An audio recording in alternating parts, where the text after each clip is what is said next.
బీసీలకు 42% రిజర్వేషన్లు స్థానిక సంస్థల్లో మరియు విద్య, ఉపాధి, ఉద్యోగాల్లో కల్పిస్తామని గత అసెంబ్లీ ఎన్నికల్లో కామారెడ్డి బీసీ డిక్లరేషన్ సభలో స్పష్టంగా వాగ్దానం చేయడం జరిగింది.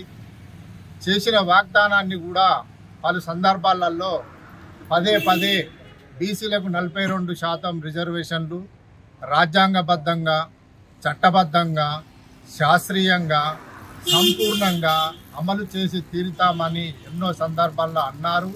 అంతేకాకుండా అవసరమైతే కేంద్రం మెడలు వంచైనా కానీ బీసీలకు ఇచ్చిన మాట నిలబెట్టుకుంటాము, 42% రిజర్వేషన్లతోనే ఎన్నికలు జరుపుతామన్న ప్రభుత్వం నేడు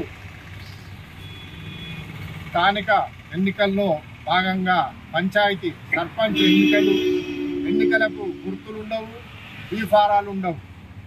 గుర్తులు లేని, బీఫారం లేని ఎన్నికలను 42% పార్టీ పరంగా ఇస్తామనడం విడ్డూరంగా ఉన్నది. పార్టీ పరంగా కాదు మేము కోరుకునేది, చట్టబద్ధంగా, రాజ్యాంగబద్ధంగా షెడ్యూల్ 9లో బీసీ రిజర్వేషన్లను చేర్చి ఎన్నికలు జరపాలనేదే బీసీ సంఘాల, జేఏసీ సంఘాల డిమాండ్ అని సందర్భంగా తెలియజేస్తూ, మరి 42% పార్టీ గుర్తులు లేని, బీఫారాలు లేని సర్పంచ్ ఎన్నికలు జరుపుతామనడం అవివేకంగా భావిస్తున్నాము.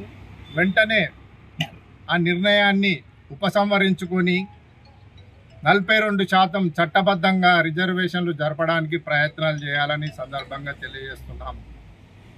ఇల్లలకగానే పండుగ అయినట్టుగా మొక్కుబడిగా అసెంబ్లీలో తీర్మానం చేసి పార్లమెంటుకు పంపించాము. పార్లమెంటు ఆమోదించడం లేదు, రాష్ట్రపతి ఉలుకు పలుకు లేదు, రాష్ట్ర కోర్టు, సుప్రీంకోర్టు అంగీకరించడం లేదని కుంటి సాకులు చెప్పడం కాదు. అదంతా బీసీలకు తెలియదు. ఏదైతే మీరు బీసీలకు 42% రిజర్వేషన్లు కల్పిస్తామని వాగ్దానాలు చేసి అధికారంలోకి వచ్చారో, చేసిన వాగ్దానాల్ని నెరవేర్చాల్సిన బాధ్యత మీది. కేంద్ర ప్రభుత్వంతో మీరు రాజకీయ పోరాటం చేయండి, కోర్టుల్లో న్యాయ పోరాటం చేయండి.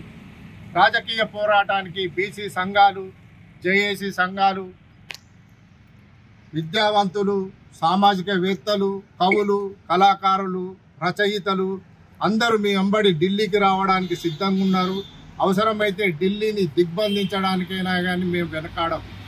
ఏది ఏమైనప్పటికీ 42% బీసీలకు చట్టబద్ధంగా, రాజ్యాంగబద్ధంగా రిజర్వేషన్లతో ఎన్నికలు జరపాలని పదే రాష్ట్ర ప్రభుత్వాన్ని డిమాండ్ చేస్తున్నాము. అసెంబ్లీ సాక్షిగా మీరు అఖిలపక్షాన్ని ఢిల్లీ తీసుకెళ్లి ప్రధానిని కల్పిస్తామన్నారు, రాష్ట్రపతిని కల్పిస్తామన్నారు. మరి నేటి వరకు కూడా ప్రధానిని కల్పించలేదు, రాష్ట్రపతిని కల్పించలేదు. రాష్ట్రానికి చెందిన 16 మంది జాతీయ పార్టీల ఎంపీలు ఒక్కనాడు కూడా పార్లమెంటులో బీసీ రిజర్వేషన్ల బిల్లుల గురించి ప్రస్తావించలేదు. డిసెంబర్ 1 నుండి పార్లమెంటు జరుగుతుంది. ఈ పార్లమెంటు సమావేశంలో రాష్ట్రానికి చెందిన జాతీయ ఎంపీలు 16 మంది 2 బీసీ బిల్లులు, రాజకీయంగా ఒకటి, విద్యా, ఉపాధి, ఉద్యోగ పరంగా మరొకటి, 2 బిల్లుల గురించి పార్లమెంటులో ప్రస్తావించాలి, పార్లమెంటును స్తంభింపజేయాలి అని ఈ సందర్భంగా ఎంపీలను డిమాండ్ చేస్తున్నాము.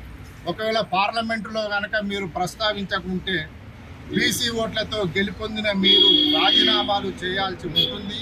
మీ ఇండ్లను ముట్టడించడానికైనా కానీ బీసీ సంఘాలు, జేఏసీ సంఘాలు వెనకాడాయని తెలియజేస్తున్నాము. ఈ బీసీ పోరాటం, బీసీ ఉద్యమం ఏ మతాలకు వ్యతిరేకం కాదు, ఏ రాజకీయ పార్టీలకు వ్యతిరేకం కాదు. జనాభా దామాషా ప్రకారంగా, బీసీల జనాభా ప్రకారంగా రాజకీయంగా బీసీలకు రావాల్సిన వాటాను, విద్య, ఉపాధి, ఉద్యోగాల్లో రావాల్సిన కోటా కొరకే, మా ఆత్మగౌరవాన్ని కాపాడడానికి కొరకే పోరాటం చేస్తున్నామే కానీ ఎవరి నోటికాడి బుక్కను లాక్కోవడం లేదు. మరి బీసీల నోటికాడి బుక్కను బీసీ వ్యతిరేకులు కోర్టులను ఆశ్రయించి మరి రిజర్వేషన్లు అమలు కాకుండా ప్రయత్నాలు చేస్తున్నారు.